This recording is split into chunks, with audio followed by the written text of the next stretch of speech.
허리 아픈 분들은요, 걸을 때 걷기도 해요. 이걸 모르고 놔두잖아요. 저처럼 허리 수술 받으세요. 심하면 못 걸으실 수도 있어요. 평소에 유심히 봐야 할 건 뭐냐면요. 안녕하세요. 연세바른병원 신경외과 원장 조보영입니다.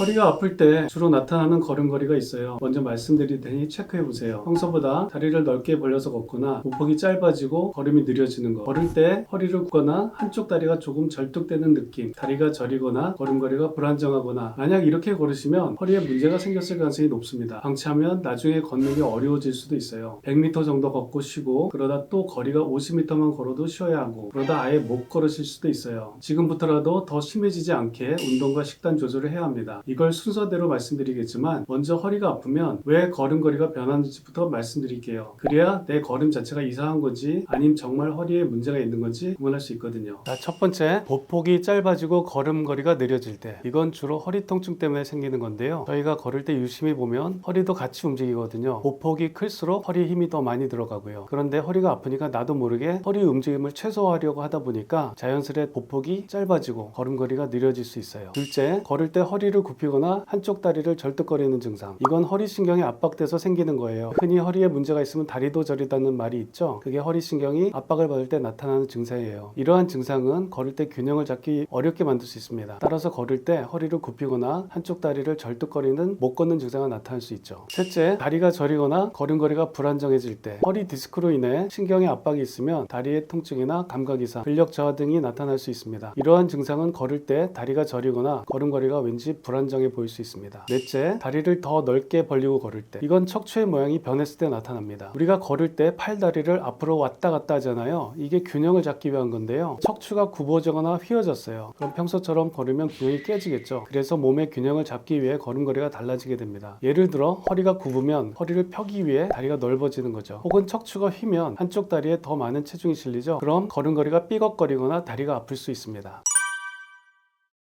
척추 건강을 위해서 가장 중요한 건 살 빼는 거. 이를 위해서는 식단 조절과 운동 두 가지가 꼭 필요합니다. 고백하자면 저도 허리가 안 좋아서 수술을 받은 적이 있습니다. 지금부터 한 18년 전, 제 키가 170인데 100kg에 가까울 만큼 큰 체구의 의사가 돼서 몸이 그렇게 무거우니까 계속 허리가 많이 아팠어요. 그런 와중에 골프장에 가서 골프를 치다가 허리를 뒤틀리기 때문에 골프가 허리에 좋지는 않은 운동이거든요. 그걸 알면서도 이제 연습도 많이 하고 허리가 망가지고 있었는데도 이리 살을 못 빼고 있다가 골프장에서 채로 휘두른 다음에 허리가 몹시 아프기 시작한 후에 다리가 저려오기 시작해서 제가 있는 병원에 가서 MRI를 찍어봤더니 깜짝 놀란 거죠. 환자들한테 이건 저건 수술해야 됩니다 라는 사진을, 제가 제 사진을 보고 있는 거예요. 그래서 그 사진을 보고 이제 깜짝 충격을 받으면서 저는 바로 수술을 받았고요. 그 당시에는 수술 이외에 다른 치료들이 별로 없었기 때문에 수술을 받았고 이제 바로 제어를 하면서 절실하게 살을 빼려는 노력을 했죠. 살을 빼려는 노력을 여러 번 했었는데 번번이 식습관을 변화직을 못하니까 그걸 해결하지 못하다가 허리 수술까지 받고 나이 40으로 접어들면서 이래서는 내가 건강한 삶을 유지 못하겠다라는 생각이 들어서 그때부터는 철저하게 이제 의지를 가지고 살을 빼기 시작했습니다. 제가 말씀드렸듯이 허리의 건강을 위해서는 제일 중요한 게 체중과 두 번째는 허리 근육입니다. 저는 살을 빼려고 식단 조절을 이렇게 했습니다. 제가 먹는 새끼 이외에 간식은 전혀 하지 않았고요. 주로 야채와 단백질을 위주로 먹고 탄수화물을 철저히 배제하는 식단을 유지했습니다. 그래서 아침에는 찐달걀, 우유, 점심 때도 역시 소량의 밥과 단백질 반찬과 야채를 많이 먹었고, 저녁에 식사 때는 고기나 생선 같은 거를 위주로 먹고 달걀도 많이 먹었고요. 밤에 10시에 너무 배가 고플 때 그 허기를 어떻게 넘겼냐면 우유 한 잔을 마시고 넘겼습니다. 우유를 마시면은 맛이 없어서 그렇지 허기진 물 달래줄 수 있을 겁니다. 두 번째는 허리를 받쳐주는 근육을 키우는 것이 아주 중요합니다. 첫 번째로 우리 몸의 하체 근육, 엉덩이와 대퇴 근육을 강화시키는 겁니다. 그래서 스쿼트를 가장 집에서 쉽게 할 수 있고, 그게 어려우신 분들은 의자에서 앉았다 일어났다라든지 아니면 집으로 올라갈 때 아파트에 사시는 분들인 경우에 계단을 걸어 올라가시는 것을 추천드리고요. 두 번째는 몸의 코어, 그러니까 몸의 중심 근육이죠. 허리를 감싸는 복근이라든지 허리 주변의 근육을 강화시키는 플랑크 운동을 추천드립니다. 플랑크 운동은 아주 안전하고 시간도 오래 걸리지 않을 뿐만 아니라 아무 곳에서나 누울 수 있는 곳에서는 할 수 있는 운동이기 때문에 적극 추천드리고요. 그 다음에 온몸의 근육을 활성화한다는 의미에서 상체 근육도 필요합니다. 상체 근육으로 가장 기본적인 것들은 팔굽혀펴기, 땅바닥에서 처음부터 되시는 분들 분들은 하시면 되지만 그게 안 되시면 일단 벽에서부터 시작해서 조금씩 내려가면서 팔굽혀펴기를 권해드리고, 제가 지금 알려드린 세 가지 운동은 가장 기본적인 운동으로서 이 운동을 꾸준히 하시다 보면은 몸이 건강해지시고 운동을 바탕으로 이제 응용할 수 있는 운동을 많이 하실 수 있게 됩니다.